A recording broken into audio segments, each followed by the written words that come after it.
Eu vou dar 3 motivos para você implantar, adotar as requisições no seu serviço, principalmente volante, porque todo centro de imagem já é acostumado a lidar e receber requisições.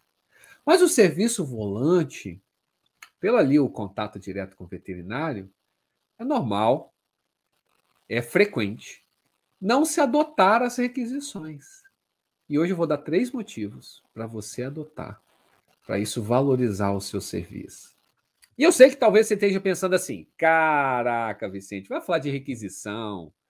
Isso é uma coisa muito básica, né? Isso aqui é uma coisa. Todo mundo sabe desse negócio, né? Mas você sabia que a requisição ele é um mecanismo de você valorizar o seu serviço de imagem e conseguir dobrar o seu faturamento com clientes fidelizados? E eu sei que agora você vai achar que eu falei uma loucura, apelão. Você está na internet, você fica aí falando, querendo só. Como é que fala? Quando o pessoal pega uma notícia e quer fazer aquela mídia em cima de uma notícia que é tão pequenininha, né? Mas você quer fazer aquela coisa ali, né? Eu esqueci o nome. E aí, não é isso. E eu vou provar para você que a requisição, ela é um mecanismo de você valorizar o seu serviço, dobrar o seu faturamento com clientes fidelizados. Só que ele é ignorado pela maioria dos veterinários volantes, principalmente. Porque eu tenho alunos que têm mais de 10, 15 anos de experiência e até hoje eles não pegam requisição nos exames. E na época que eu era volante, viralizar, né, André? Viralizar. Tem o viral, né? Que é aquilo que sai bombando, né? Mas não era esse nome que eu estava procurando. Não era esse nome. E aí, você, a requisição, inclusive eu, durante 11 anos de jornada volante, eu passei muitos anos sem pedir. E eu vou falar por quê. Eu não achava importante. Eu não entendia por que eu precisava daquilo. Que o tempo passa, nós vamos ficando mais maduros, vamos entendendo melhor as regras do jogo. E aí, a gente vai vendo que o que eu fazia parecia que não importava, mas importa. E muito. E, na verdade, eu estava correndo riscos. E eu vou começar falando dessa parte. Dos riscos que nós corremos. Riscos esses que podem, inclusive, desvalorizar o serviço. Eu vou explicar como, tá? Primeiro ponto.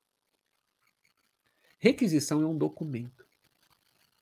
E nós, como veterinários, somos profissionais e ter um diploma da faculdade nos garante legalmente exercer a profissão médica veterinária no Brasil.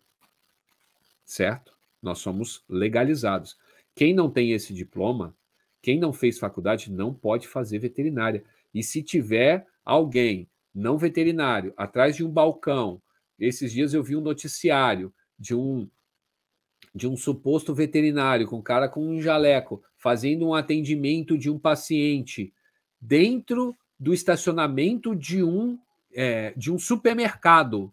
E ele tinha sido denunciado, a polícia deu um flagrante nele e ele foi preso. Por quê? É ilegal. E tá certo? É ilegal. E nós, como médicos veterinários, temos que seguir normas. Só que nós somos tão preparados para a área da saúde que essa parte legal ela não é interessante, ela é chata, às vezes a gente até ignora e fica até meio leigo, né? Então, requisição, ele é um documento essencial e está dentro, tá? de uma resolução 1374, de 2 de dezembro de 2020, tá? Emitida pelo Conselho Federal de Medicina Veterinária, que a linha do artigo 16 da Lei número 5.517, de 23 de outubro de 1968. Capítulo 3, da requisição de exames e da emissão dos laudos do resultado dos exames. Eu estou aqui lendo, tá? Somente o médico veterinário poderá requisitar exames em laboratórios veterinários. Parágrafo único. É vedado ao laboratório realizar exames sem requisição ou com requisições com mais de 30 dias de emissão. Mas, Vicente, eu não sou laboratório. Eu sou um volante. Então, eu preciso te dizer, você é um laboratório móvel de serviço que presta serviço de imagem. Você é um laboratório de imagem, porque nós não somos categorizados como centros de diagnósticos, né? Nós somos exames complementares e estão fazendo parte dos laboratórios de imagem. Está aqui. Aí, no artigo 8, a requisição do exame pode ser realizada num receituário, tá aqui, ó, pode ser um receituário do estabelecimento do médico veterinário ou requisições próprias fornecidas pelo laboratório. Olha, e é aqui que a gente vai atuar, tá bom? Nessa aula vai ser aqui, nesse ponto, tá? Para você buscar a valorização do seu serviço, eu vou dar 3 motivos para você emitir e adotar a requisição no seu serviço volante. Então tá aqui, tá? É vedado. Então, se é vedado, por que, às vezes, o veterinário vai lá e fala assim, viu, Vicente, estou com um caso assim assado, tá? Eu não vou estar lá na clínica, não, mas ele está internado, a minha suspeita é essa, tá bom? Beleza? Tá falado? Tá falado. Tá falado, doutor, tá falado. Aí eu chego lá, monto, pego, faço o exame, vou embora, passo o resultado para ele, tudo via WhatsApp. Tudo via WhatsApp, certo? Beleza? Tá bom. Tá bom. Tudo via WhatsApp, tá? Então, aqui a requisição do exame pode ser realizada em um receituário do médico veterinário ou requisições próprias fornecidas pelo laboratório, devidamente identificado. Onde é que está dizendo que uma mensagem no WhatsApp já é um documento legal do cumprimento do dever do médico veterinário? Não está dizendo isso. O WhatsApp é um veículo de comunicação, mas nós somos obrigados a emitir documentos. Por exemplo, a gente faz um exame, a gente não precisa fazer um laudo, não precisa fazer um relatório. Esse relatório ele é anexado dentro de um prontuário de atendimento do paciente, e todo tutor responsável pelo PET ele tem o direito de receber esse relatório para saber de tudo que foi feito ali naquele paciente no PET dele. Olha só, tá vendo? Isso não é a rotina, não é o dia a dia. Mas onde é que está o risco disso, Vicente? Pô, você falou que isso é um risco, cara. Você falou que é um risco. Pois é, a pegadinha está aqui. Você quer tomar um processo por erro médico? Não por erro médico, desculpa. Você quer tomar um processo? É difícil a gente ter uma estatística de 100%. Por que eu estou falando dessa questão do processo? Pelo seguinte, nós, veterinários, a gente exercer a nossa função é algo muito delicado. Por quê? Porque se acontecer se a gente salvar a vida do paciente, nós somos idolatrados por aquele tutor, né? Agora, se aquilo dá algum problema e o paciente morre, dependendo de como for que aconteceu no caso, né, o sentimento das pessoas, quem são as pessoas envolvidas e tal, essa pessoa ela pode se sentir injustiçada e querer entrar com processo civil e até administrativo dentro do conselho. E você pode ter que responder isso legalmente, e isso acontece com frequência no Brasil inteiro. Acontece que pensa que deu um chabu, pensa que deu um problema. A primeira coisa que a justiça vai fazer é: cadê os documentos? E aí tá lá que documento do hospital, prontuário, ficha de internação, tal, não sei o que lá, laudo do exame, né? Laudo do exame de imagem. E cadê a requisição? Cadê a requisição? Cadê esse documento? Isso é um documento, tá? Isso é um documento.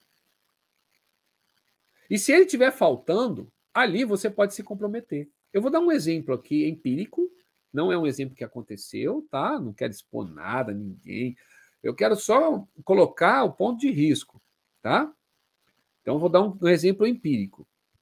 E que, inclusive, às vezes, tem alguns processos que rolam e, dependendo do erro, ele pode ser um erro viral, aí, né? Aí que a gente fala, né? O erro viral é tipo assim, viraliza, sabe? Aquele caso que está na boca de todos os veterinários, que está rodando nos grupos de WhatsApp da região, que está todo mundo sabendo, sabe? Que o fulano falou que tinha corrupção e não tinha, que o fulano fez um erro lá.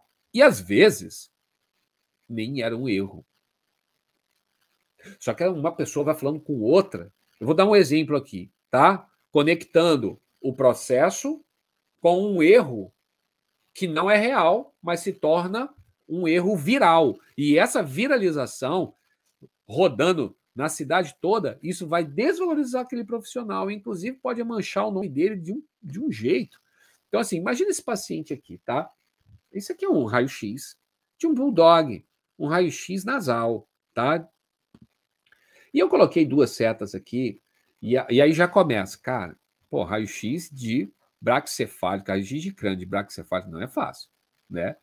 E eu coloquei duas setas aqui que você, com a imagem Daikon, colocando aí dentro do seu monitor, tenho certeza que você ia ver muito bem, talvez você não esteja vendo aqui, mas você vai ver muito bem que existe uma reabsorção de ossos turbinados, etimoturbinados, tá? Aqui a lâmina do osso orbital não está bem definida, existe um aumento de radiopacidade, mas isso pode ser um pouco duvidoso, existe muita sobreposição de imagem, mas aqui sugere que tem uma lesão nasal e até reabsortiva, né? Bom, pelo raio-x a gente pode interrogar alguns diferenciais. O primeiro diferencial aqui seria uma neoplasia, sem dúvida, mas a gente pensa, né? Pô, fungo poderia também causar uma reabsorção. Às vezes, um processo de rinite crônica, né? Vamos ver como é que está a clínica do paciente. Bom, como é que a gente fecha esse caso? Ah, tem disponibilidade de tomografia? No meu caso, eu tinha tomografia, né? E estava aqui, olha aqui, eu fiz a tomografia, isso aqui é um corte axial, no segmento que tinha nasal, numa fase pós-contraste, tá? Numa reconstrução partes moles, e é possível ver que existe uma massa expansiva, ela realmente destrói a lâmina orbital, invade o espaço retrobulbar, ali desloca a globo ocular, né? Tá aí. Beleza. Essas imagens aí, imagina como que esse paciente estava respirando. Imagina o grau de distrição respiratória dele.